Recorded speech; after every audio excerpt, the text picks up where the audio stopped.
Fragmented pict feeds recovered from early Great Crusade archives show a structure of immense scale translating from the void above a recently compliant system.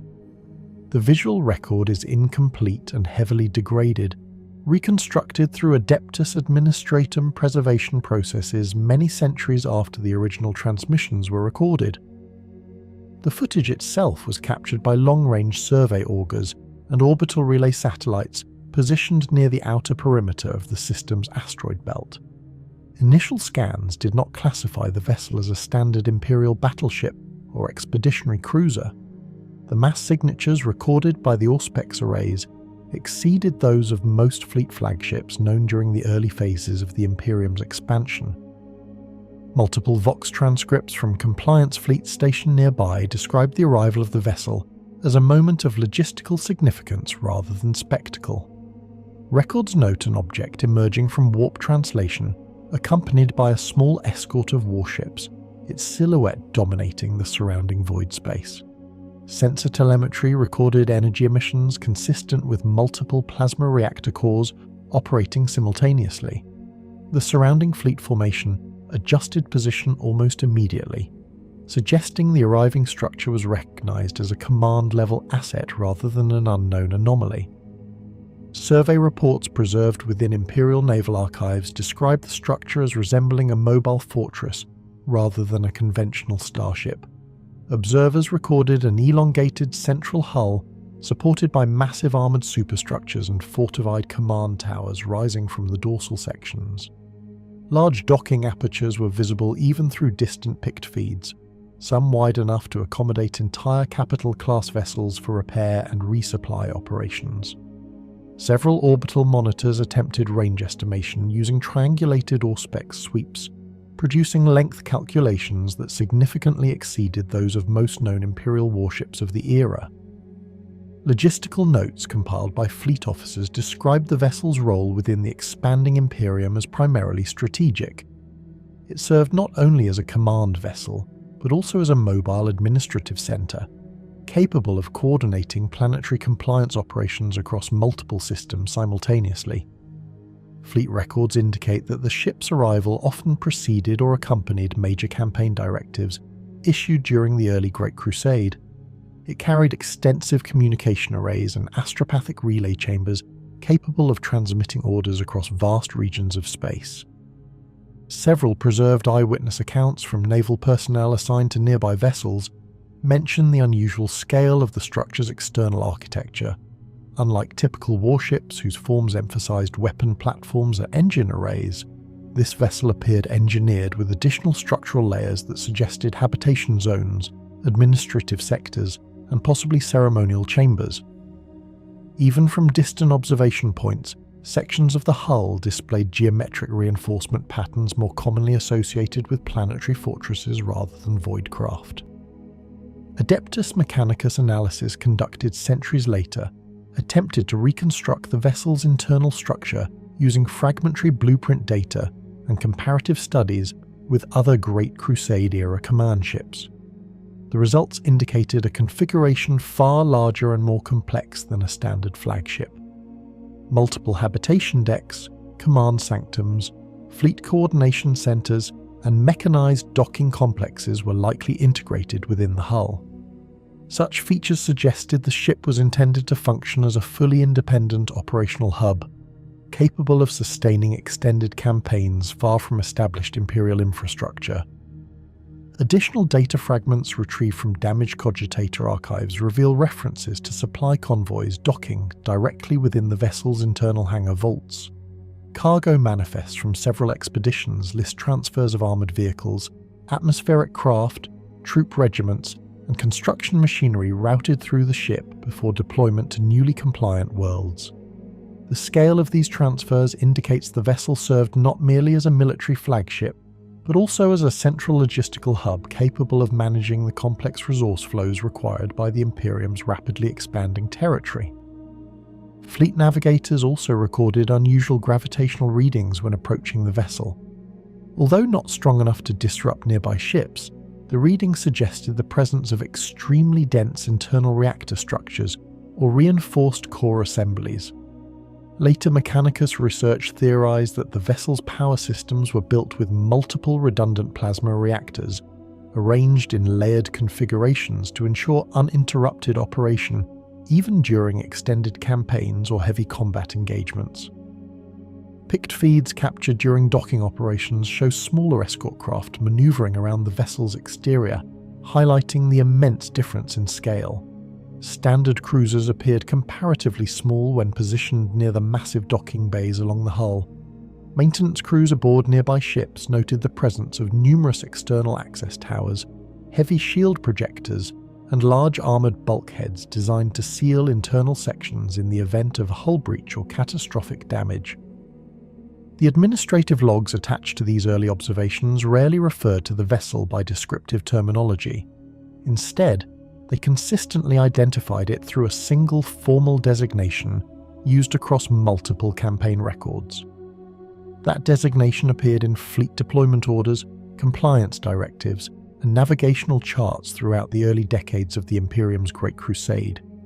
The vessel recorded in those archives, recognized by naval officers and logistical command structures across dozens of expeditionary fleets, was known as the Bucephelus. The Bucephelus functioned as one of the most significant command vessels associated with the early Imperium of Man during the Great Crusade. Its construction represented an extraordinary engineering undertaking, even by the advanced industrial capabilities of the Imperium during that era. The ship was not built merely as a warship, but as a mobile strategic headquarters capable of directing entire expeditionary fleets across vast regions of the galaxy. Although precise shipyard records have not survived intact, several Mechanicus archives suggest that construction occurred within major forge facilities aligned with the Emperor's early expansion campaigns. These shipyards possessed the necessary manufacturing capacity to produce vessels of immense scale and complexity. The Bucephelus likely required several decades of coordinated labour across multiple orbital construction rings and planetary manufactorums before reaching operational readiness. Mechanicus engineering fragments recovered from early ship schematics indicate that the hull was constructed using layered adamantium plating, reinforced with void-hardened structural frameworks. These frameworks were designed to withstand both long-duration warp travel and sustained combat operations. Each section of the outer hull incorporated multiple reinforcement struts and internal bulkhead chambers intended to absorb damage from macro-cannon impacts, lance strikes, or other forms of heavy weaponry commonly encountered during void warfare. The ship's internal structure was divided into several major zones, each serving a specialized function within the vessel's overall operational design. The forward sections housed command facilities and strategic planning chambers used to coordinate fleet movements and planetary invasion campaigns.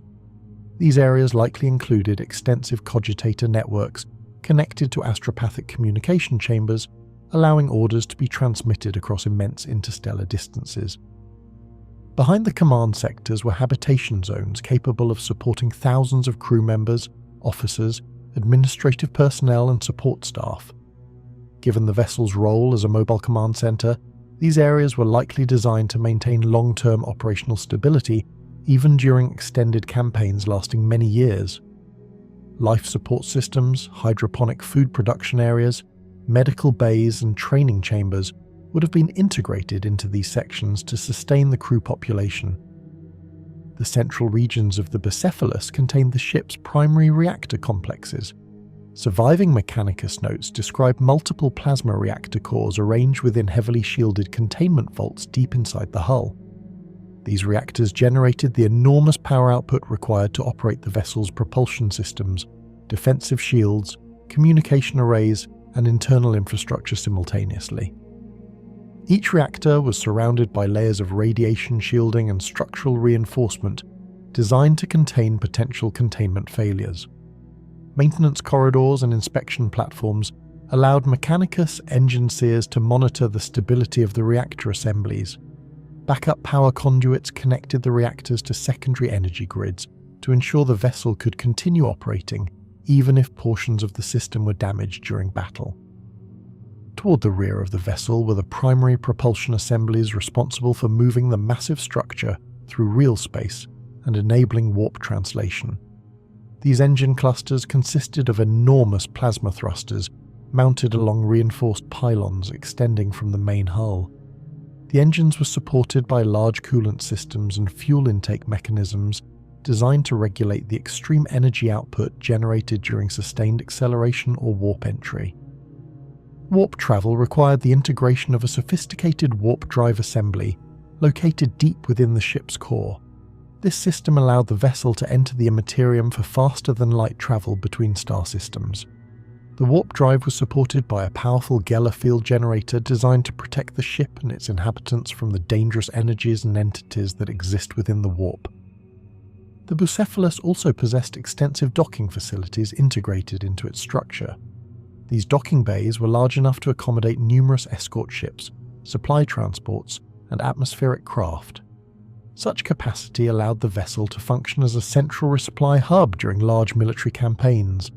Ships damaged in battle could dock for repairs, while troop transports unloaded reinforcements and equipment destined for planetary invasion operations. Mechanicus documents further suggest that the ship's external hull incorporated numerous sensor arrays and communication towers. These installations enabled the vessel to maintain constant situational awareness of surrounding space and to coordinate fleet formations across vast operational theatres. Long-range auger systems allowed the detection of enemy ships, planetary defences, and navigational hazards well before they entered engagement range. Defensive systems were also integrated into the vessel's architecture. Large void shield generators projected protective energy barriers around the ship, capable of absorbing or deflecting incoming weapon strikes. The shield network was distributed across multiple emitter towers to ensure redundancy in the event that individual components were damaged during combat. In addition to shielding, the Bucephelus likely carried a formidable arsenal of weapons intended to protect the vessel from enemy attack. Although the full armament specifications will be examined in greater detail later, early records confirm the presence of macro-cannon batteries, lance turrets, and defensive point weapon systems positioned along the hull. These weapons were arranged in strategic patterns that allowed overlapping fields of fire across all approach vectors. Such a configuration ensured the vessel could defend itself while simultaneously serving as a command hub, directing the operations of surrounding fleet elements. The construction of the Bucephelus reflected a broader strategic philosophy present during the early Imperium's expansion. Rather than relying solely on planetary infrastructure for campaign coordination, the Imperium invested in massive mobile command platforms capable of sustaining prolonged military operations across uncharted regions of space. These vessels allowed expeditionary forces to maintain communication, supply distribution, and strategic oversight even when operating far beyond established Imperial territory. In this context, the Bucephelus was not simply a large warship. It represented a critical component of the Imperium's logistical and strategic framework during one of the most ambitious periods of galactic expansion in human history. The Bucephelus was not designed according to the conventional scale limits of most Imperial voidcraft. Even among the largest vessels of the Great Crusade, its dimensions placed it within a rare category of mobile command citadels. Surviving technical fragments and naval records indicate that the ship's total length exceeded 26 kilometers from the forward prow to the outermost thruster assemblies. The dorsal profile rose in massive superstructures layered above the primary hull, creating a vertical silhouette comparable to a mountain of armored architecture drifting through void space. These structural towers contained command decks, communication spires, shield emitters, and observation bastions that allowed the vessel to function as a central authority within large fleet formations. The ship's width varied across different sections of the hull, reaching several kilometers at its broadest points, where docking facilities and armored reinforcement structures were integrated. The hull itself consisted of multiple layered plates of adamantium and ceramite composite alloys, each reinforced by internal skeletal frameworks of void-hardened truss structures. These frameworks distributed structural stress during warp travel and protected vital internal compartments from catastrophic decompression should the outer hull sustain damage. The total mass of the vessel has never been fully documented in surviving archives, but estimations based on scale comparisons with other Imperial capital ships suggest the Bucephelus possessed a displacement far beyond that of standard battleships. The immense weight required equally powerful propulsion systems to maintain maneuverability in real space. To support this requirement, the vessel was equipped with several colossal plasma drive engines mounted along the rear sections of the hull. Each engine assembly consisted of layered reactor-fed plasma thrusters capable of generating continuous acceleration despite the ship's immense mass. The propulsion system relied on enormous plasma reactors positioned deep within the ship's central structure. These reactors converted refined plasma fuel into sustained thrust and electrical energy that powered nearly every operational system aboard the vessel. The reactors were housed within armoured containment chambers surrounded by radiation shielding and coolant conduits designed to regulate the extreme thermal output produced during operation. While the Bucephelus could not match the agility of smaller cruisers or escorts, it possessed sufficient thrust to reposition itself strategically within fleet formations. Fleet records from the early Great Crusade describe the vessel gradually advancing toward contested systems rather than executing rapid tactical maneuvers. Its primary function was not direct pursuit or interception, but the projection of command authority and logistical support. In this role, its propulsion capabilities were considered more than adequate. Warp travel was enabled through a large warp drive assembly integrated into the central hull. This drive allowed the vessel to transition from real space into the Imperium, the extra-dimensional medium through which faster-than-light travel occurs. Because the Bucephelus often travelled with entire expeditionary fleets, its warp translation systems were carefully synchronized with surrounding vessels to ensure coordinated entry into the warp. Protecting the ship during warp travel required a powerful Geller field generator. The Geller field created a barrier between the vessel and the chaotic energies of the warp, preventing the intrusion of hostile warp entities and maintaining structural integrity during transit. Given the immense size of the Bucephelus, its Geller field generator was significantly more powerful than those used by standard warships. Mechanicus records suggest that multiple redundant field projectors were installed to maintain stability across the ship's vast internal volume. The vessel's defensive strength extended beyond its warp protection systems. Surrounding the hull was a network of void shield generators capable of projecting powerful energy barriers designed to absorb incoming weapon fire. These shields were distributed across several emitter towers placed throughout the ship's superstructure. Each tower projected overlapping shield fields that combined to form a layered defensive envelope around the vessel. This configuration allowed the ship to withstand sustained bombardment from enemy fleets. Incoming macro-cannon shells, torpedoes, and lance strikes could be absorbed or deflected by the shield network before reaching the hull. If sections of the shield grid were weakened or disabled during battle, auxiliary generators could redirect energy to reinforce vulnerable areas. Behind the shields lay the physical armour of the Bucephelus. The hull plating consisted of thick adamantium layers supported by internal reinforcement ribs.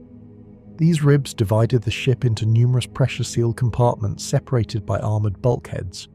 Should a breach occur in one section, automated blast doors could seal the damaged compartment, preventing atmospheric loss from spreading throughout the ship. In addition to passive defences, the Bucephelus carried an extensive array of weapons intended to protect both the vessel and the fleets operating under its command.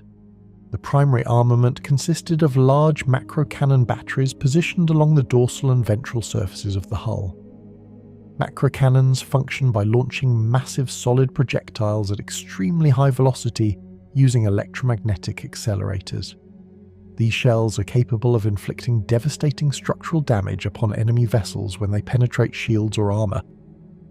The macro-cannon batteries aboard the Bucephelus were mounted within heavily armoured turret structures that could rotate to track incoming targets. Each battery contained multiple firing chambers capable of launching shells in coordinated salvos. The immense size of the vessel allowed it to carry numerous macro-cannon installations distributed along its length, providing overlapping firing arcs across wide regions of surrounding space. Complementing the macro-cannon armament were several lance weapon arrays.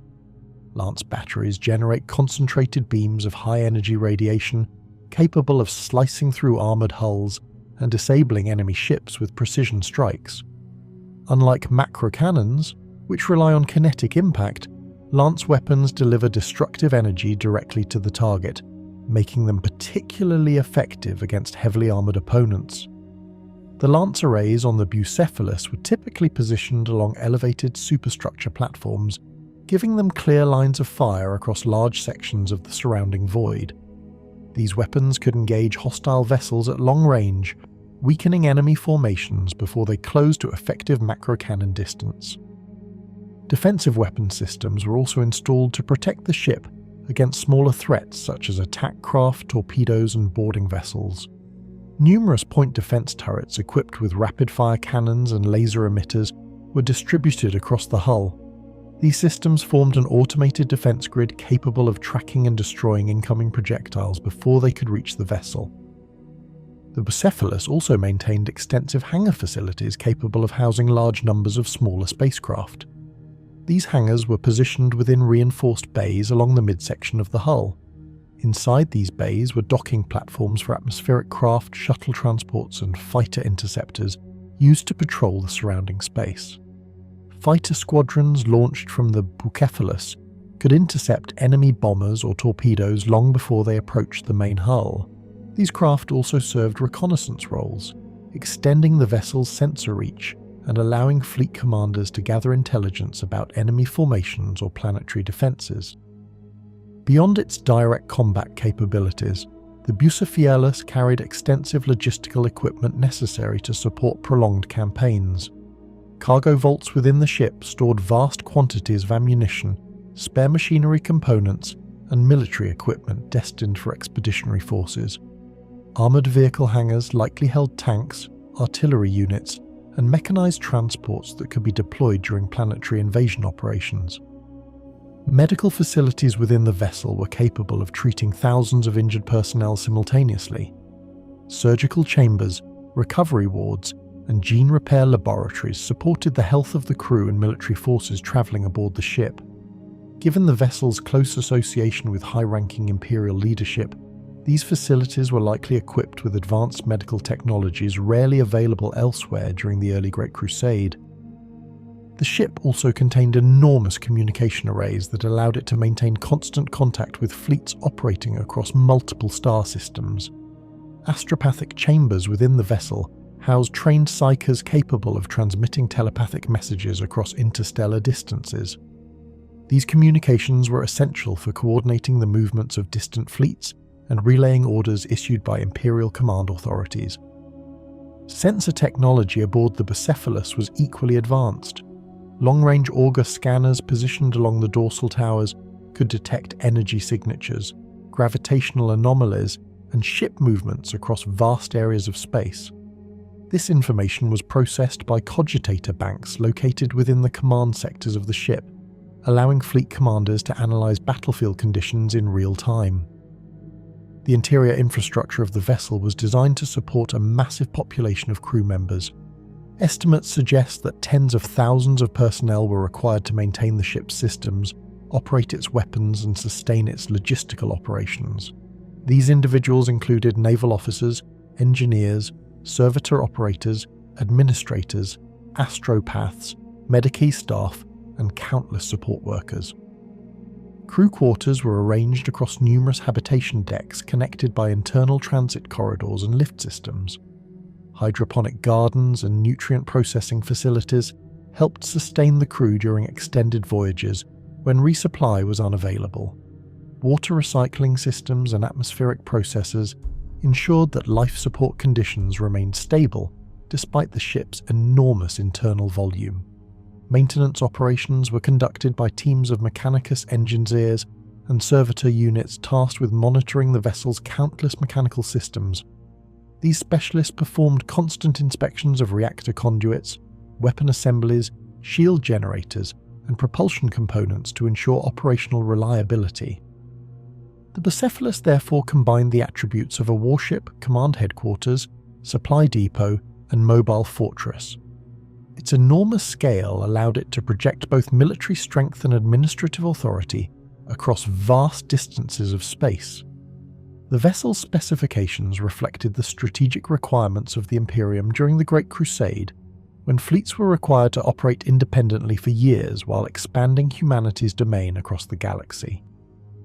Despite its immense size and formidable defences, the Bucephelus was not designed primarily as a frontline assault vessel. Its greatest strength lay in its ability to coordinate the movements of entire fleets, maintain logistical support networks, and serve as a central command platform for high-level Imperial leadership.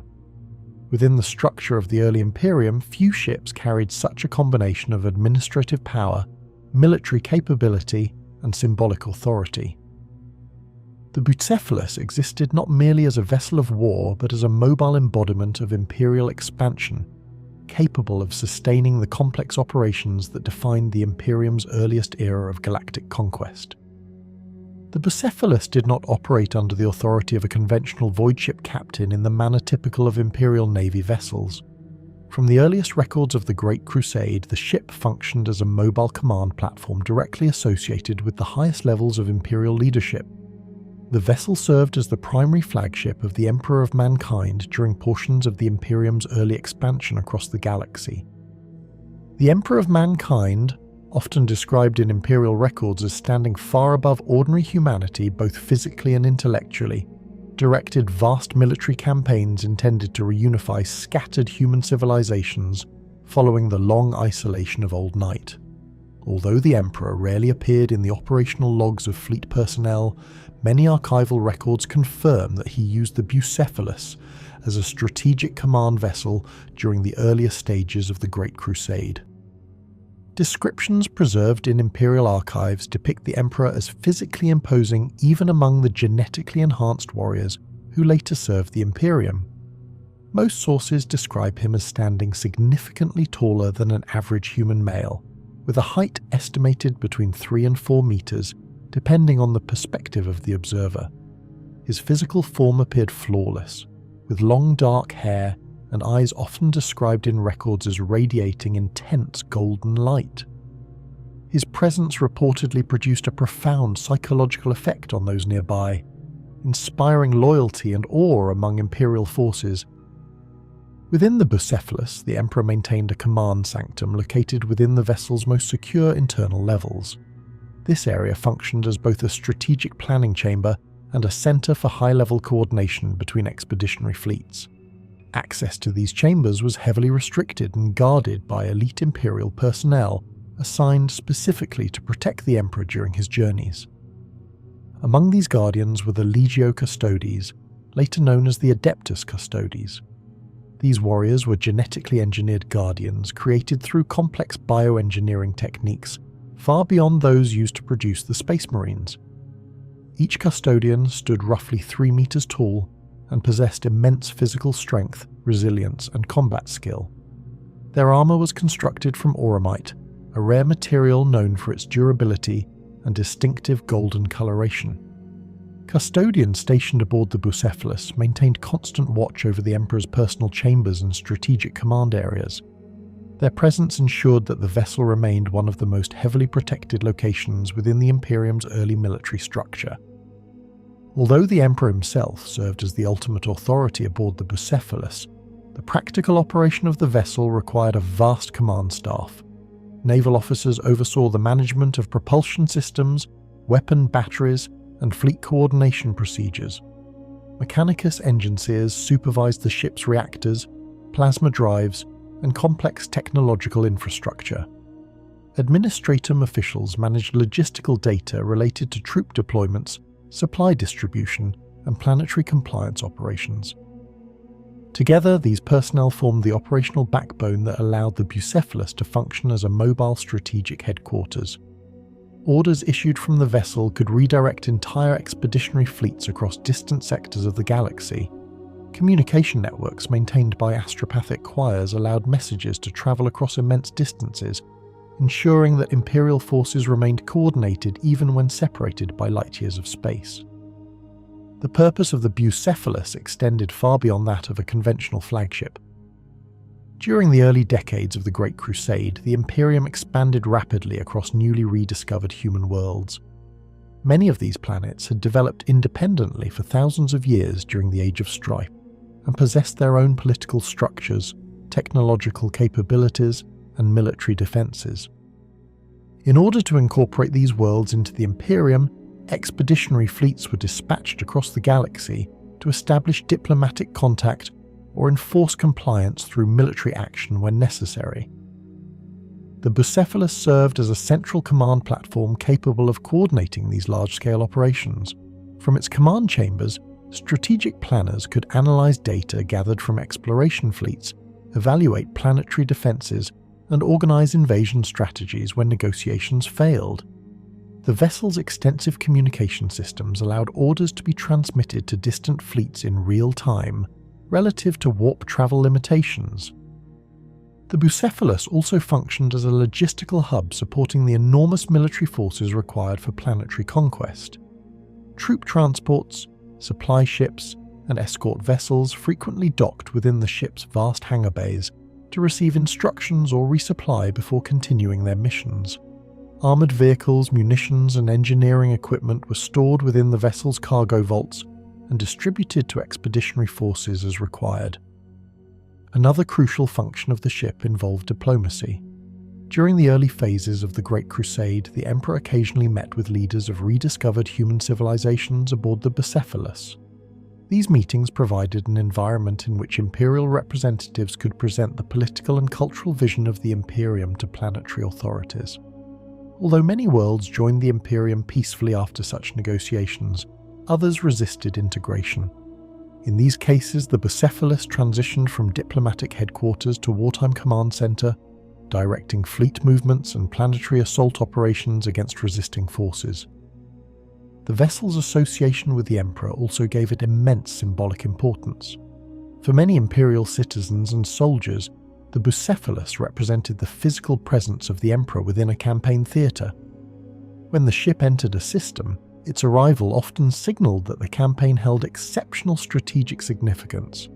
Despite its immense capabilities and prestige, the Bucephelus did not remain the Emperor's primary flagship indefinitely. As the Great Crusade progressed, and the Primarchs were rediscovered across the galaxy, the structure of Imperial leadership began to evolve. The Emperor increasingly delegated military command responsibilities to the Primarchs and their Space Marine legions. One of the most significant figures in this transition was Horus, Primarch of the Lunar Wolves Legion. Horus eventually rose to become the War Master of the Imperium, a title that granted him authority over the majority of Imperial military forces during the latter stages of the Great Crusade. Following this shift in command structure, the Emperor gradually withdrew from active leadership of the Crusade's military campaigns. His focus shifted towards secret projects on Terra, including research related to the Imperial Webway and long-term plans for humanity's future. With the Emperor's departure from frontline operations, the Bucephelus ceased to function as his personal flagship. The vessel's role within Imperial naval structure became less prominent as other command ships assumed greater operational responsibility.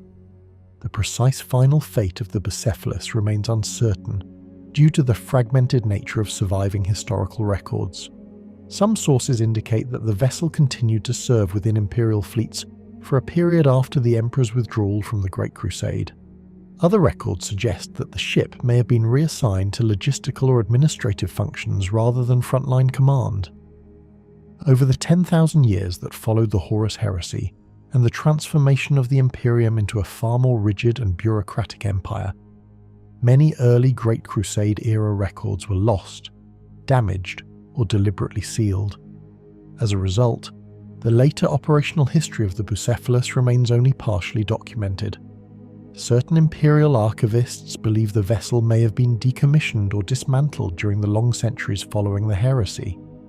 Others speculate that it could still exist within some hidden naval reserve or orbital fortress complex, preserved as a relic of the Imperium's earliest era. No confirmed records place the Bucephelus within the active fleets of the Imperium during the later millennia of its history. The absence of detailed documentation has led many scholars to classify the ship as a historical artifact whose ultimate fate has simply vanished within the vast bureaucratic archives of the Imperium. Regardless of its final disposition, the Bucephelus occupies a significant place within the historical memory of the Imperium. As the command vessel used by the Emperor during critical phases of the Great Crusade, it symbolized the immense ambition of humanity's attempt to reclaim the galaxy. The ship represented not only technological achievement, but also the centralized authority that defined the early Imperium. Its massive structure housed the strategic planning that guided fleets across uncharted stars, the logistical networks that sustained interstellar warfare, and the diplomatic encounters that reshaped the political landscape of countless human worlds. For a time during the Imperium's earliest expansion, the Bucephelus stood at the center of events that would determine the future of humanity across the galaxy.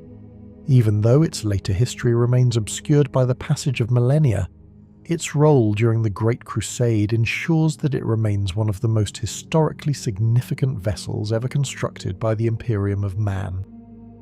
The earliest preserved logistical assessments of the Bucephelus originate from fragmented records attributed to the Adeptus Administratum and technical annotations from the priesthood of the Adeptus Mechanicus. These records appear to have been compiled during the latter decades of the Great Crusade, when Imperial authorities began formally cataloguing the immense quantities of military assets used during humanity's rapid expansion across the galaxy. Administratum data slates describing the vessel rarely focus on symbolism or historical prestige. Instead, they approach the Bucephelus from a strictly analytical perspective, treating the ship as a strategic asset whose operational performance must be quantified and evaluated. The tone of these reports reflects the bureaucratic priorities of the Administratum, an organization tasked with managing the immense logistical complexity of the Imperium.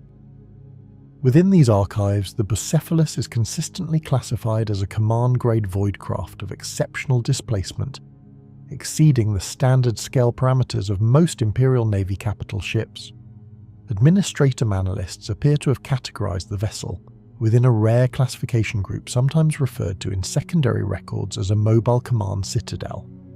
This designation reflects the ship's ability to coordinate multiple fleets while simultaneously functioning as a logistical supply hub. Logistical projections recorded in Administratum assessments indicate that the vessel supported an operational population estimated between 50,000 and 100,000 individuals depending on mission requirements. These figures include permanent crew, Mechanicus maintenance personnel, administrative clerks, astropathic communication specialists, diplomatic envoys, and military escorts assigned to safeguard the Emperor's command infrastructure. The internal habitation sectors required to sustain such a population were extensive. Administratum schematics describe numerous habitation decks equipped with recycled atmospheric systems, hydroponic food production facilities, and water reclamation units capable of maintaining long-duration voyages without external resupply. These systems were considered essential due to the strategic role of the vessel. During the Great Crusade, expeditionary fleets often travelled far beyond established Imperial supply networks. Administratum supply ledgers suggest that the Bucephelus carried enormous quantities of provisions and logistical equipment, intended not only for its own population, but also for Allied vessels temporarily docking within its hangar structures. Cargo vaults stored packaged ration blocks, purified water reserves, medical supplies, replacement mechanical components, and vast stores of munitions destined for planetary assault operations. These records emphasize the importance of redundancy within the ship's logistical design.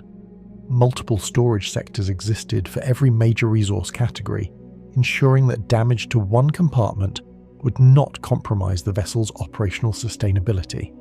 Administratum auditors frequently highlighted this redundancy as one of the ship's most important structural features. Mechanicus commentaries attached to these records display a noticeably different tone. While the Administratum focused on logistical efficiency and supply distribution, Mechanicus writings often examine the vessel from a technological and theological perspective. The priesthood of Mars viewed the Bucephelus not merely as a tool of war, but as a highly sophisticated machine spirit, whose complexity demanded careful stewardship. Mechanicus engineering analyses confirm that the vessel's propulsion system, required constant supervision by dedicated maintenance cohorts. Plasma reactors of the scale used within the Bucephelus generated enormous thermal output. Without continuous calibration of coolant channels and magnetic containment fields, reactor instability could develop within relatively short periods of operation. To prevent such failures, the ship maintained entire engineering decks staffed by hundreds of engine seers and servitor technicians. These personnel conducted routine inspections of reactor chambers, fuel conduits, and drive assemblies. Mechanicus logs describe complex rituals performed before major warp translations, during which machine priests recited Binharic prayers while adjusting control systems responsible for regulating plasma flow. According to these reports, the Bucephelus contained multiple redundant reactor cores arranged along the central axis of the vessel. This configuration allowed engineering teams to isolate individual power units for maintenance without shutting down the entire propulsion system. Administratum analysts later concluded that this redundancy significantly improved the vessel's long-term operational reliability during prolonged campaigns. Another subject frequently discussed in Mechanicus documentation involves the ship's void shield network. The Bucephelus required several large shield generators to project a protective energy envelope across its enormous surface area. Maintaining synchronization between these emitters presented a considerable technical challenge. Mechanicus engineers developed complex calibration procedures to ensure that shield projectors operated in harmony rather than interfering with each other. If two emitters generated overlapping fields with incompatible frequency patterns, destructive resonance effects could occur.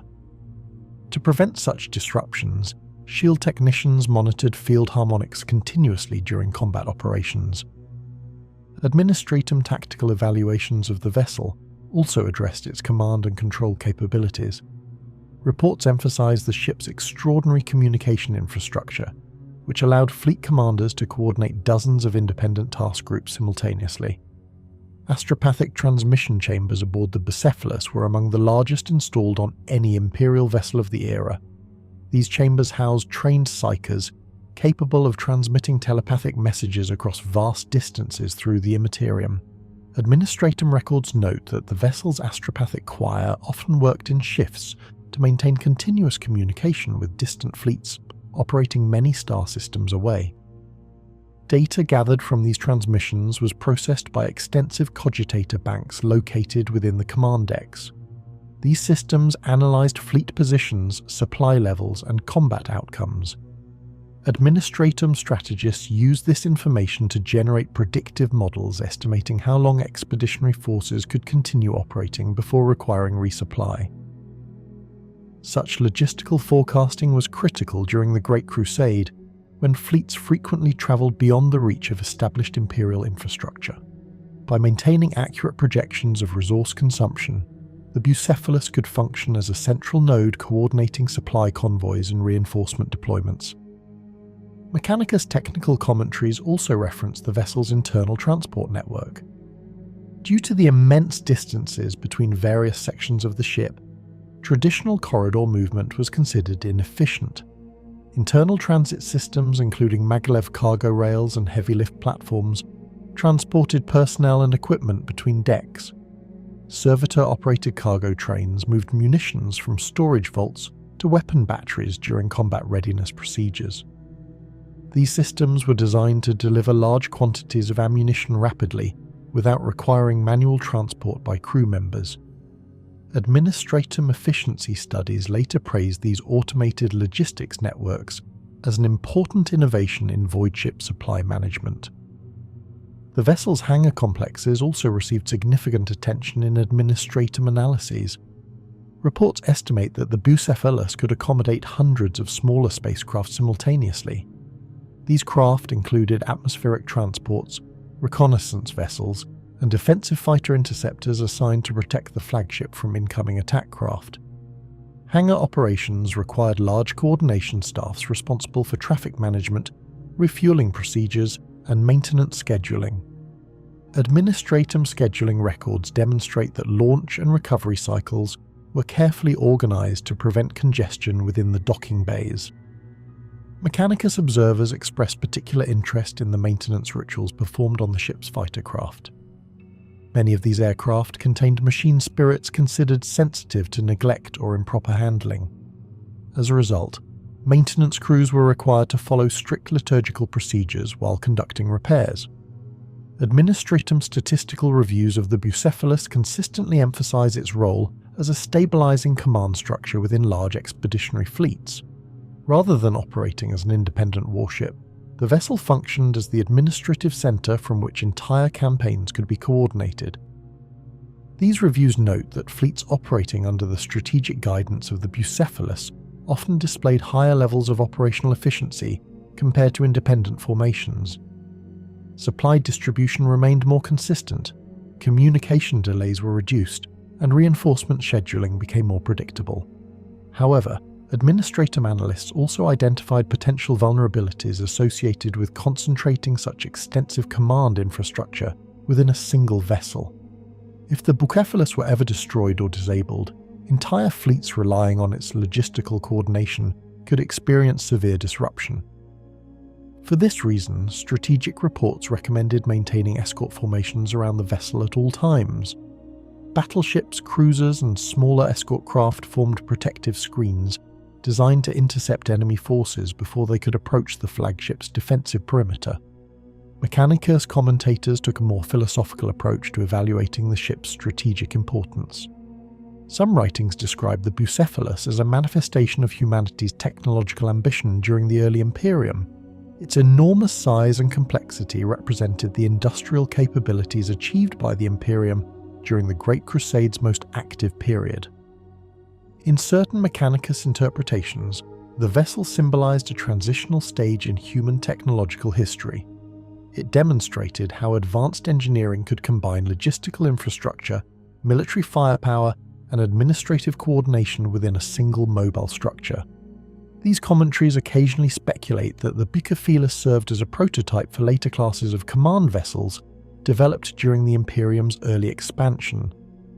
Although no later ship appears to have matched its exact scale or configuration, elements of its design philosophy can be observed in subsequent Imperial naval architecture. Administratum statistical archives eventually conclude that the Bucephelus played an essential role in sustaining large-scale interstellar campaigns during the early Imperium. By centralizing command authority, logistical resources, and communication networks within a single vessel, it allowed the Imperium to project military power across enormous distances. While later Imperial fleets developed alternative command structures distributed across multiple vessels, the Bucephelus remains one of the earliest examples of a fully integrated strategic command platform. Both the Adeptus Administratum and the Adeptus Mechanicus appear to have recognized the vessel as an extraordinary engineering and logistical achievement whose operational performance significantly influenced the conduct of the Great Crusade. Records preserved by the Adeptus Administratum and technical commentaries attached by the Adeptus Mechanicus suggest that the Bucephelus rarely entered battle in the same manner as standard Imperial warships. Its immense size and strategic importance meant that commanders avoided placing the vessel in situations where it would be exposed to concentrated enemy fire unless circumstances demanded its presence. Instead, the Bucephelus typically occupied a central command position within large expeditionary fleets, directing surrounding warships while maintaining a controlled distance from the most intense combat zones. Administratum fleet reports from the early Great Crusade describe the vessel's fighting style as deliberate and methodical.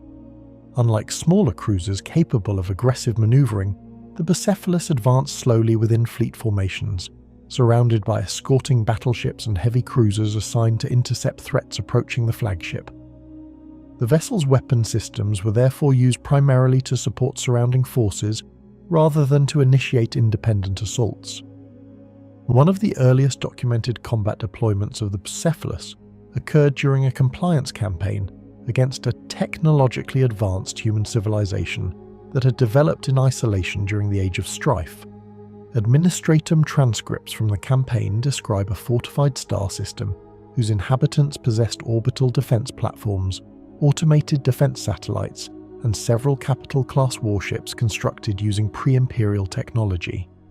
Imperial reconnaissance vessels initially encountered resistance while attempting to establish diplomatic contact. After negotiations failed, the expeditionary fleet was ordered to neutralize the system's defensive infrastructure before deploying ground forces to secure the inhabited worlds. The Bucephelus entered the system accompanied by dozens of Imperial Navy warships.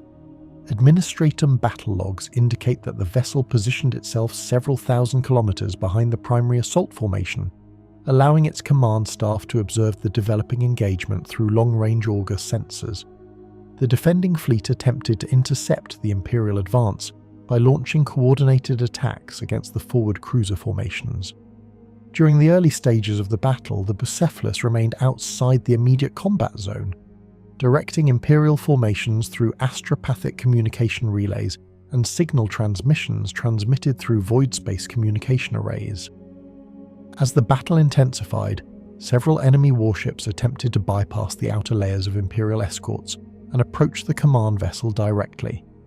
Administratum reports suggest that these attempts were likely motivated by the belief that destroying the flagship would disrupt the Imperial fleet's command structure.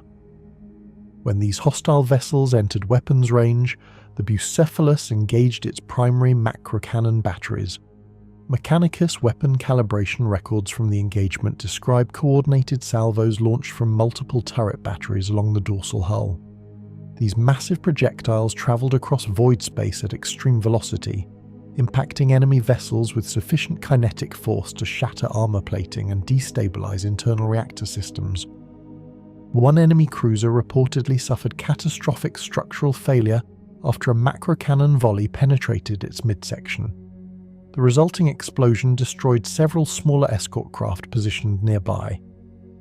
Administratum observers recorded that the Bucephelus continued firing at long intervals, maintaining consistent pressure on enemy formations attempting to approach the flagship's defensive perimeter.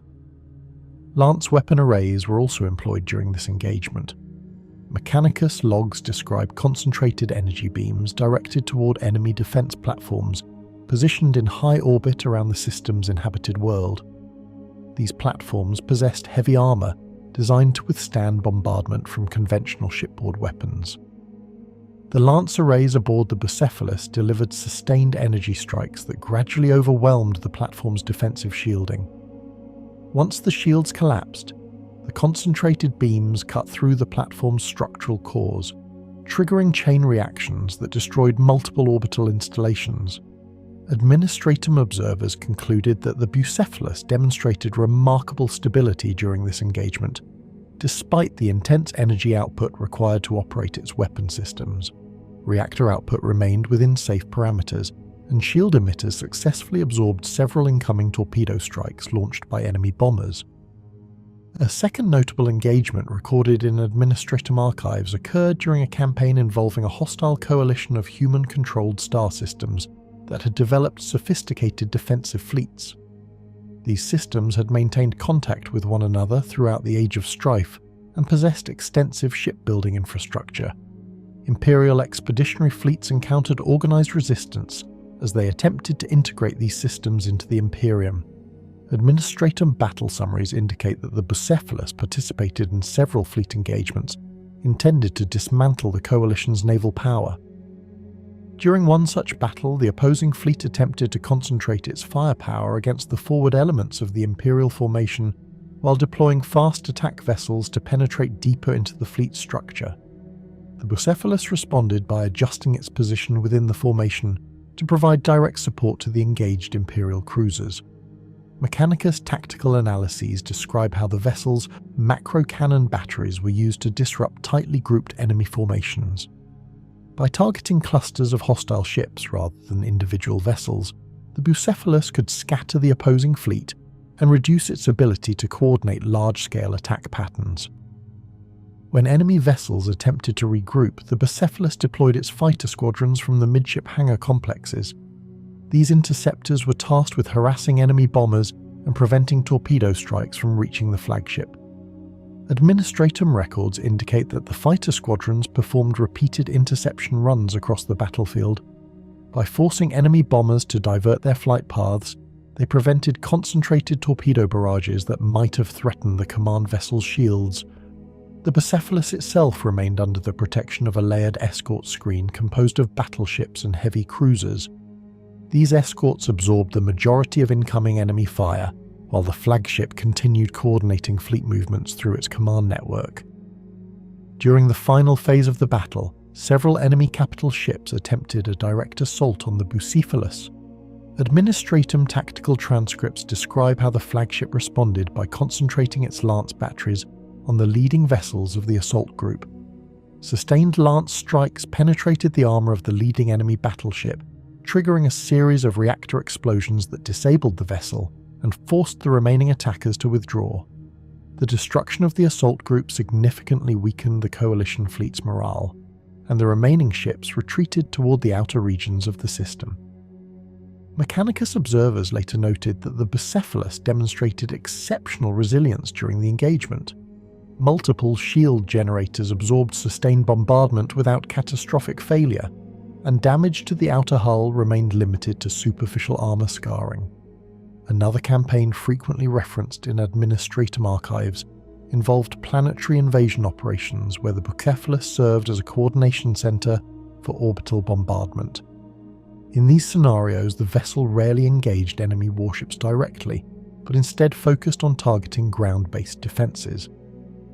During one such operation, planetary authorities had constructed massive surface-mounted weapon arrays designed to fire into orbit. These weapons posed a serious threat to troop transports attempting to deliver Imperial forces to the planet's surface.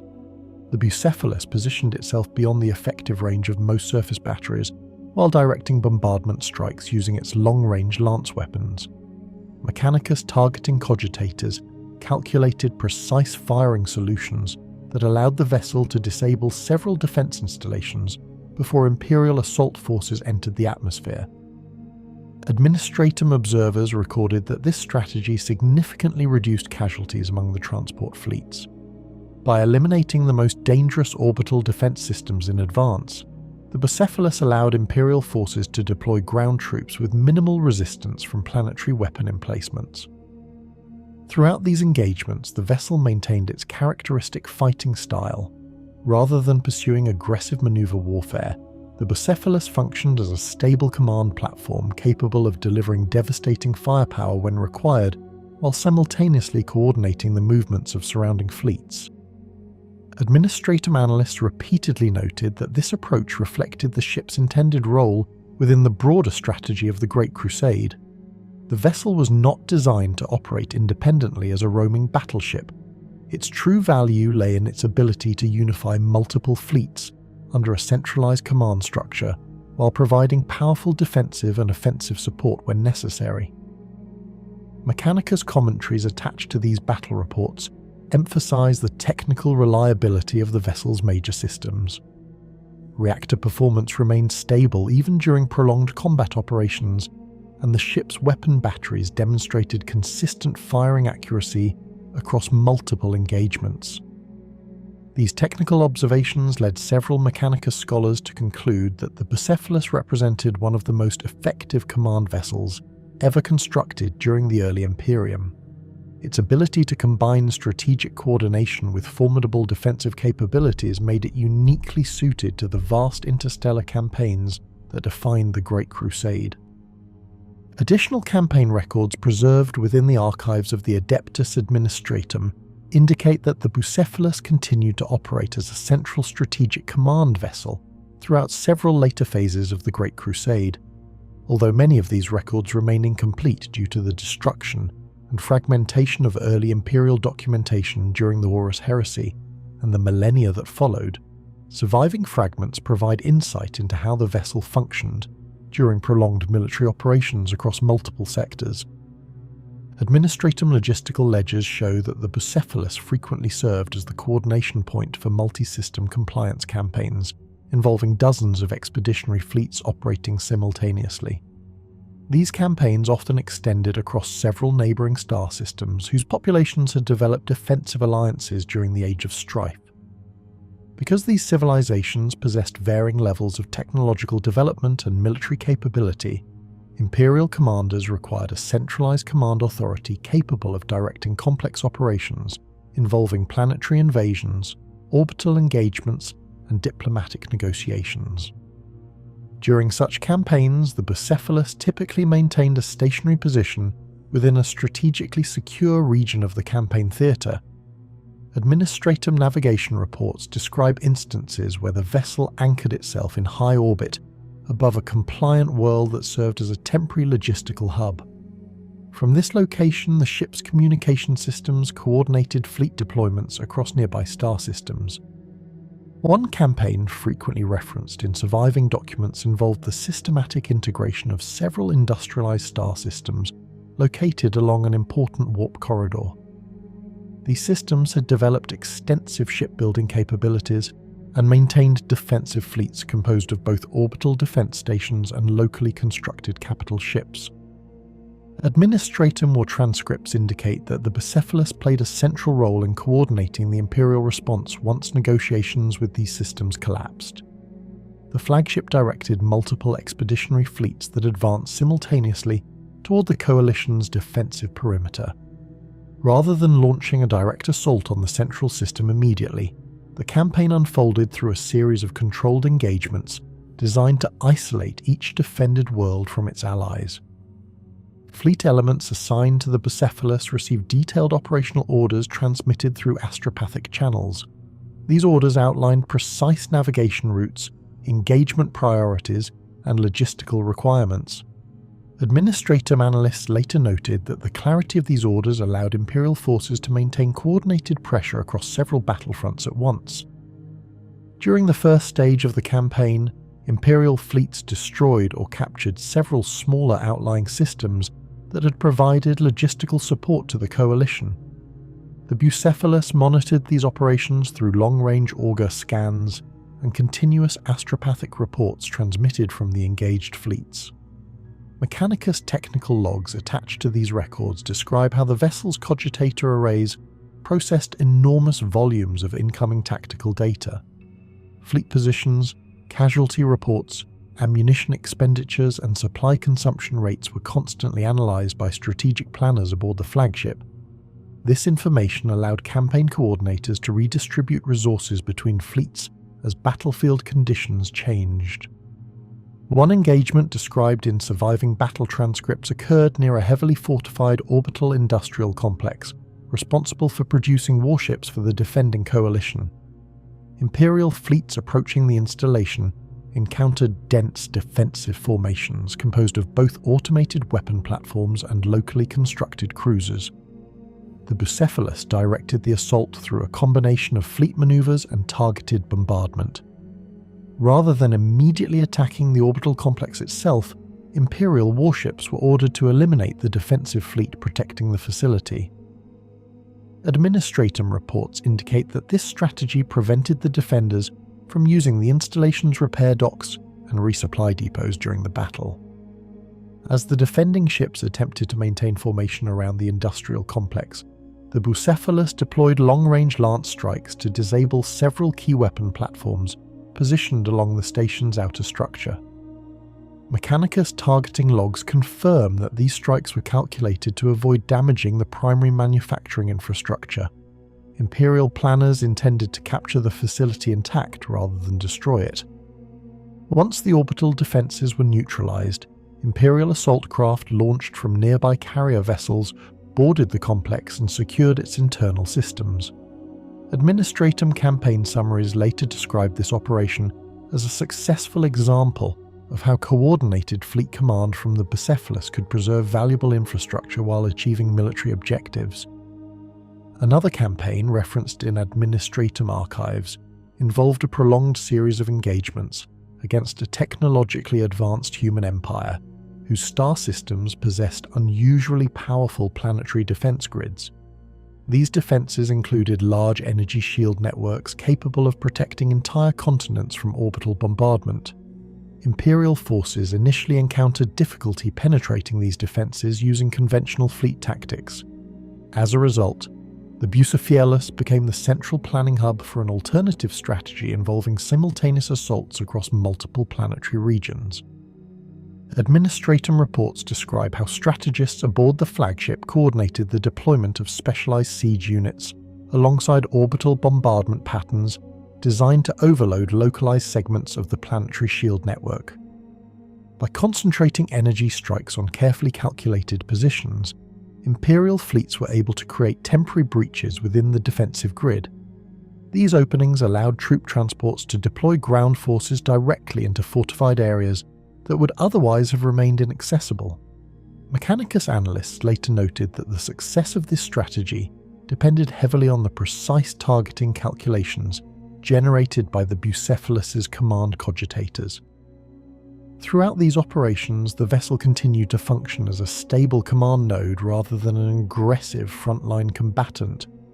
Its weapon systems were used primarily in support of fleet maneuvers and bombardment operations rather than sustained ship-to-ship duels. Administratum casualty records indicate that the Bucephelus rarely sustained severe damage during these campaigns. The vessel's position within layered escort formations ensured that most hostile forces were intercepted before reaching weapons range of the flagship itself. Despite this protection, several reports mention minor damage incidents resulting from long-range torpedo strikes or debris from destroyed enemy vessels. Mechanicus maintenance logs confirm that these impacts typically cause localized armor damage but rarely compromise the vessel's structural integrity. Following the successful completion of major compliance campaigns, the Bucephelus often served as the administrative center for post-war reorganization efforts. Administratum officials stationed aboard the vessel compiled population census data, economic resource inventories, and planetary infrastructure reports for newly integrated systems. These records formed the foundation of the Imperium's administrative integration process. Worlds that had once operated independently were reorganized under Imperial governance structures. Taxes, resource quotas, and military recruitment obligations were calculated and distributed through administratum channels coordinated by the Bucephelus. Mechanicus personnel also played an important role during this phase of operations. Newly compliant systems were frequently surveyed for technological resources, industrial capabilities, and archaeotechnological artifacts that might be of interest to the priesthood of Mars. Mechanicus expedition teams launched from the Bucephelus often travelled to planetary surfaces to inspect abandoned research facilities, ancient machine complexes, or relics dating back to humanity's earlier technological eras. These discoveries were catalogued and transported to Mechanicus research enclaves for further study. Administratum analysts later noted that the Bucephelus functioned as a bridge between military conquest and administrative consolidation. Once a campaign ended, the vessel's command infrastructure transitioned from directing battles to organizing the integration of entire planetary systems into the Imperium's bureaucratic framework. In final evaluations recorded within Administratum archives, the Bucephelus is consistently described as one of the most effective strategic command vessels of the Great Crusade era. Its immense internal infrastructure allowed the Imperium to coordinate campaigns on a scale rarely seen in earlier human history. Administratum historians frequently emphasize that the ship represented a critical component of the Imperium's rapid expansion across the galaxy. By providing centralized logistical planning and communication networks, the Bucephelus enabled expeditionary fleets to maintain cohesion even while operating across vast distances. Mechanicus scholars approach the vessel's legacy from a slightly different perspective. Many of their writings describe the Bucephelus as an example of technological ambition achieved during the early Imperium when industrial capacity and scientific knowledge remained relatively intact compared to later millennia. Some Mechanicus commentaries suggest that the vessel's construction required technological expertise that may have become difficult to replicate after the upheavals of the Horus Heresy. The loss of Keyforge worlds and the destruction of ancient data archives during that conflict significantly reduced the Imperium's ability to construct vessels of comparable scale and complexity. As a result, the Bucephelus occupies a unique position within Imperial naval history. It represents a period when humanity's technological capabilities and military organization briefly aligned to create a command platform capable of coordinating galaxy-spanning campaigns. Both the Adeptus Administratum and the Adeptus Mechanicus appear to agree on one central conclusion preserved in their surviving records. Regardless of its eventual fate, the Bucephelus played a pivotal role during the formative decades of the Imperium's expansion. The vessel embodied the logistical discipline, technological power, and centralized authority that defined the Imperium during the Great Crusade. Through its command decks flowed the strategic decisions that guided fleets across the stars and reshaped the political landscape of countless human worlds. Records preserved in the archives of the Inquisition provide a markedly different perspective on the Bucephelus compared to those maintained by the Adeptus Administratum and the Adeptus Mechanicus. While the Administratum focused on logistical efficiency and the Mechanicus emphasized technical precision and machine spirit stewardship, Inquisition documents reflect an interest in anomalies, unusual events, and occurrences that exceeded the bounds of conventional Imperial understanding. These observations suggest that the Bucephelus, even during its operational peak, was regarded as a vessel whose very scale and presence occasionally produced phenomena that were difficult to reconcile with standard astrogation and material physics. The earliest Inquisition reports on the vessel originate from agents of the Ordo Malleus and Ordo Hereticus embedded within expeditionary fleets of the Great Crusade. Their annotations often describe events that, although carefully measured, appeared to defy predictable cause and effect patterns. Some agents recorded inexplicable sensor readings during long-range auger scans, noting fluctuations in warp signatures around the Bucephelus that did not correspond to any known voidcraft or astropathic activity. These disturbances were intermittent, appearing primarily when the vessel performed strategic maneuvers in areas of complex gravitational or warp topology. One observer noted that long-range detection arrays occasionally registered the Bucephelus as larger than its actual recorded dimensions, with its sensor footprint appearing to expand and contract unpredictably. Administratum schematics confirmed the vessel's size and mass, leaving inquisitorial analysts puzzled by the discrepancies in readings.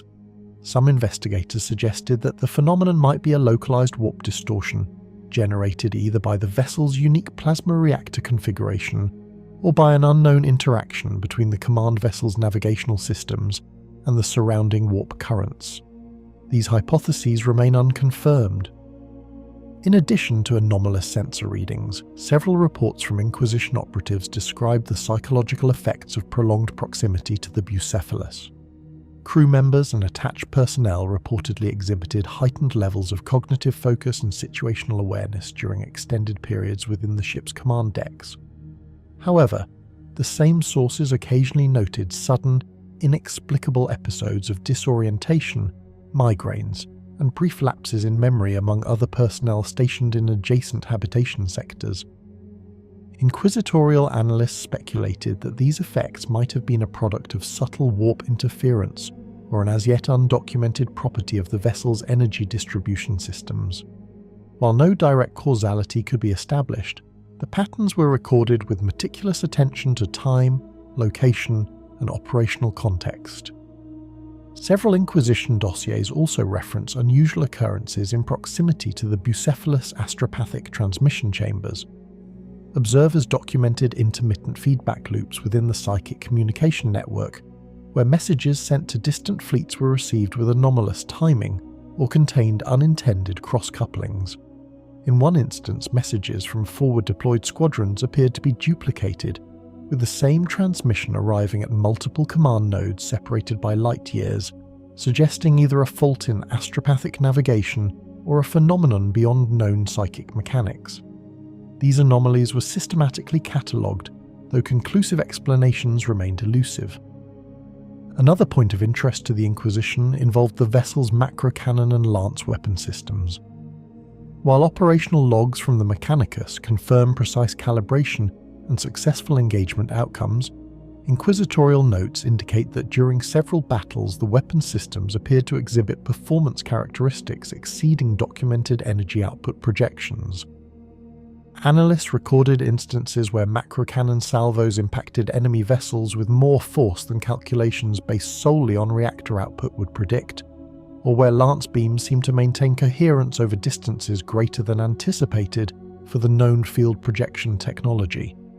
Some theorize that these effects might result from interactions with localized warp currents or machine spirit augmentation processes unique to the vessel, but definitive conclusions were never established. Agents of the Inquisition also paid particular attention to the Bucephelus's temporal and operational records. It was noted that certain campaign logs exhibited inconsistencies in timestamps, suggesting either errors in record-keeping or temporal anomalies associated with the vessel's movement through warp space. In some cases, communications recorded as originating from the Bucephelus were received by distant Imperial forces before the projected lightspeed delay would allow, raising questions about causality, communication projection, and possible warp-assisted transmission. While these occurrences were sporadic and documented with caveats, they were considered significant enough to warrant dedicated archival notation. Surrounding planetary surveys conducted in systems where the Bucephelus operated also yielded reports of environmental irregularities. Some worlds temporarily hosting the vessel in orbit exhibited minor but measurable fluctuations in electromagnetic fields, atmospheric ionization levels, and gravity vector uniformity. Observers consistently emphasized that these changes were subtle, typically confined to the immediate orbital zone of the flagship, and often normalized shortly after the vessel departed. Nevertheless, such deviations were noted by Inquisition analysts as phenomena that defied conventional explanation and merited further investigation. In addition to physical and psychic anomalies, the Inquisition was interested in the operational behavior of personnel aboard the Bucephelus. While records do not suggest overt misconduct or corruption, there were repeated notes concerning atypical patterns of decision-making and cognitive response among command staff. Officers occasionally made rapid strategic judgments that, when cross-referenced against computational predictions and pre-battle scenario models, resulted in outcomes surpassing expected efficiency thresholds. Inquisitorial reports speculated that the vessel itself might contribute to subtle augmentation of command decision processes, either through technological means, latent warp resonance, or unknown machine spirit phenomena. Taken together, these observations led the Inquisition to classify the Bucephelus as a vessel of exceptional strategic and operational significance, with properties extending beyond purely material or conventional technological parameters. Agents emphasized that while the ship's construction, power output, and weaponry were fully documented and understood by Mechanicus and administratum authorities, the secondary effects associated with its presence, including anomalous sensor readings, cognitive phenomena, and unexplained energy performance, required careful monitoring and archival documentation. The surviving dossiers stress that many of these phenomena remain unverified and in some cases irreproducible. Some speculate that the anomalies were byproducts of a deliberate design choice unknown to standard engineering doctrine, perhaps reflecting the Emperor's unique requirements for a vessel capable of sustaining both physical and psychic command operations across vast interstellar distances. Others suggest that the vessel's operational history, combined with its extraordinary size and energy density, may have incidentally generated conditions conducive to minor warp distortions or unusual interactions with machine spirits. Inquisition analysts consistently treat these observations with caution, emphasizing the difference between recorded fact and inferred hypothesis. All entries are carefully qualified to note the uncertainty of causation, reflecting the Ordo's commitment to maintaining rigorous documentation of potential heretical or anomalous factors without conflating speculation with confirmed data. Ultimately, evaluations by Administratium and Mechanicus authorities provide a foundation for understanding the vessel's logistical, tactical, and technological significance. Chapter 3, through Inquisition perspectives, highlights that the Bucephelus was not merely a command ship but also an operational anomaly. Its interactions with warp phenomena, psychic networks, and human cognition remain among the most carefully monitored and still unexplained records preserved by the Ordos. These findings reinforce the notion that the Bucephelus, while serving practical strategic purposes, was a vessel whose presence left subtle, yet undeniable traces of phenomena that extend beyond the ordinary comprehension of Imperial science or bureaucracy. Classified files within the Inquisition archives provide insight into aspects of the Bucephelus that were deemed too sensitive for general circulation, even among senior administratum or Mechanicus personnel. These documents, largely sealed under high security mandates of the Ordo Hereticus and Ordo Malleus, emphasize both operational anomalies and unverified reports of interactions that could have significant implications for Imperial security and doctrinal understanding. They describe not only the ship's direct influence on battles and campaigns, but also phenomena that border on the inexplicable, touching upon areas the Imperium rarely acknowledges publicly.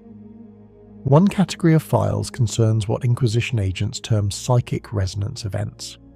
These reports indicate that prolonged exposure to the Bucephelus's command decks sometimes produced measurable effects on human psychers and non-psyker personnel alike.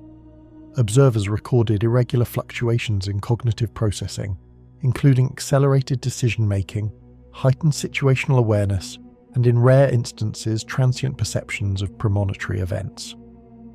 While no evidence exists that the vessel itself was intentionally designed to induce such effects, agents speculate that its reactor output, warp field interactions, and the concentrated presence of astropathic channels may have produced subtle psychic amplification within the surrounding environment. Some theorists within the Ordo Malleus propose that the ship may have served as a latent psychic conduit, amplifying or stabilizing warp currents in a manner previously undocumented in Imperial records. Other files detail anomalous energy signatures observed during deep space engagements. In multiple incidents, weapons discharged from the Bucephelus reportedly exhibited performance beyond documented output capabilities. Projectiles maintained kinetic force over unusually long distances, and lance beams retained coherence past their standard effective ranges. Inquisitorial analysts annotated these occurrences as phenomena warranting continued monitoring.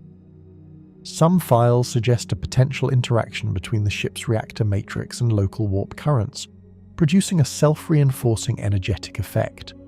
While unverified, these reports were classified because the consequences of revealing such phenomena could challenge official Mechanicus engineering doctrine and compromise strategic confidence across the fleets. Additional entries in the classified dossiers document sporadic temporal irregularities. A small number of astropathic transmissions originating from the Bucephelus arrived at recipient fleets faster than predicted by standard light speed calculations. In some cases, signals were reportedly received days before the corresponding transmission logs indicated they had been sent. The files cautiously note that this may represent a purely sensor-based anomaly, or a rare interaction between the ship's warp shielding and the Imperium, though no concrete mechanism has been confirmed. Such records remain restricted to senior Inquisition archives due to the potential for misinterpretation as evidence of heretical manipulation or technology beyond sanctioned comprehension. Reports also mention cryptic entries regarding internal machine spirits. Observers occasionally recorded anomalous behavior within the vessel's servitor crews and cogitator networks, noting that some components appear to operate with an unexpected degree of autonomy or adaptive problem-solving. While Mechanicus archives interpreted this as standard machine spirit behavior, Inquisition agents recorded instances where the apparent initiative of these systems exceeded predicted parameters, leading to subtle course corrections, energy distribution optimizations, and autonomous maintenance that were not explicitly commanded by human operators. Some agents labeled this adaptive machine cognition and noted its potential implications for understanding latent machine sentience in high-order Imperial voidcraft. The Bucephelus' final disposition is discussed only in limited terms. Classified reports indicate that at some point during the latter stages of the Great Crusade, the vessel ceased appearing in official fleet movement logs. The circumstances surrounding its removal from active service remain unclear. Speculation within Inquisition circles suggests several possibilities, including deliberate decommissioning, secret preservation for future strategic deployment, or lost during an unrecorded engagement. While Administratum and Mechanicus records provide no definitive explanation, Inquisition files hint that some events associated with the vessel's final movements were deliberately expunged or heavily redacted, reinforcing the notion that its operational history may involve classified or sensitive occurrences beyond standard military reporting. In final analysis, Inquisition records frame the Bucephelus not merely as a command ship, but as a locus of exceptional operational phenomena. Its presence influenced both human personnel and surrounding warp currents in ways that remain only partially understood. The vessel's scale, technological integration, and unique configuration appear to have created conditions in which subtle, psychic amplification, anomalous energy effects, and unexpected machine spirit behaviors were not only possible but observable.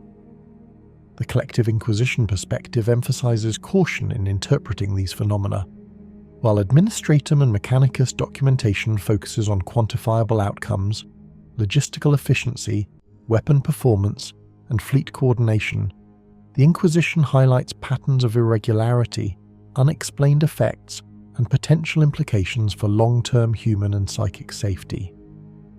Agents consistently note that these anomalies, although not necessarily hazardous in the immediate tactical sense, represent a category of operational uncertainty that cannot be ignored when evaluating the Bucephelus's historical and strategic significance.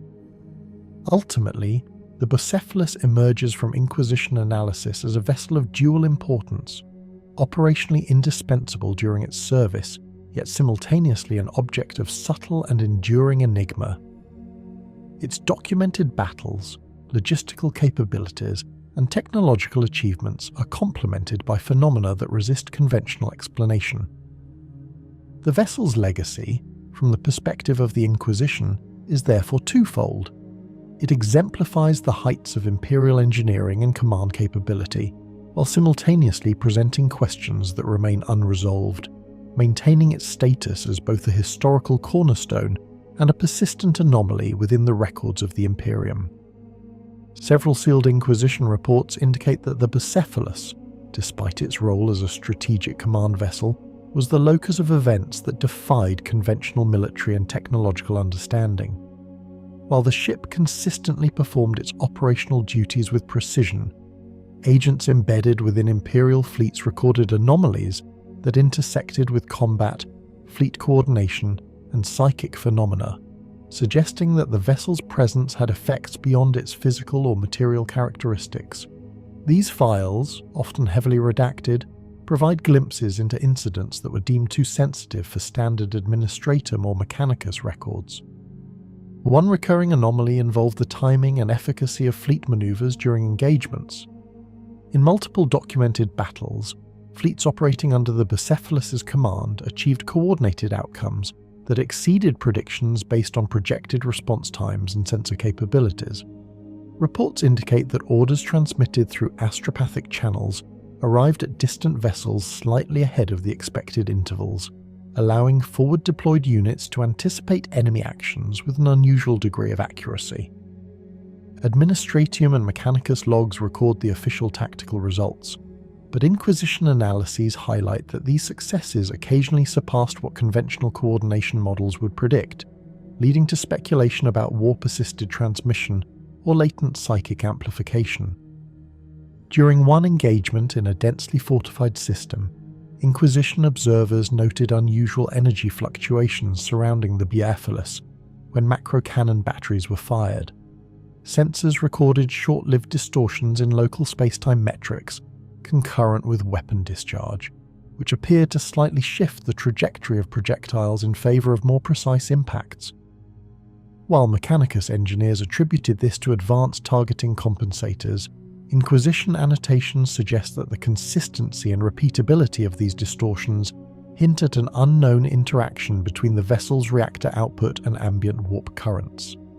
These anomalies were catalogued but intentionally withheld from wider circulation due to their potential implications for both strategic understanding and doctrinal stability. Several documented encounters involve interactions with previously uncharted or poorly understood warp phenomena.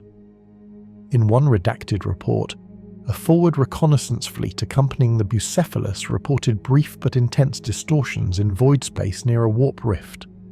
While other Imperial vessels in the sector maintained stable navigation, The Bucephelus' sensors detected localized surges that seemed to stabilize immediately after the ship's astropathic network engaged. Observers could not determine whether the vessel itself exerted a stabilizing influence on warp currents, or if the readings were an emergent property of its unique reactor and field projection systems. The report concludes with an advisory note suggesting that prolonged exposure of other vessels to these conditions could produce unpredictable operational effects. Encounters with hostile forces occasionally produced additional anomalies. In one campaign against a coalition of human worlds with advanced orbital defense platforms, the Bucephelus' lance batteries repeatedly exhibited performance beyond standard specifications. Recorded energy outputs remained within documented parameters, yet weapon effects on enemy installations were observed to surpass expected destructive potential. Inquisition files mark this as an unresolved anomaly, hypothesizing that the vessel's power distribution systems may interact with warp currents or machine spirits to enhance output in ways not fully understood by conventional engineering analysis. The vessel's crew and associated personnel also appear in several sealed reports as subjects of anomalous observations.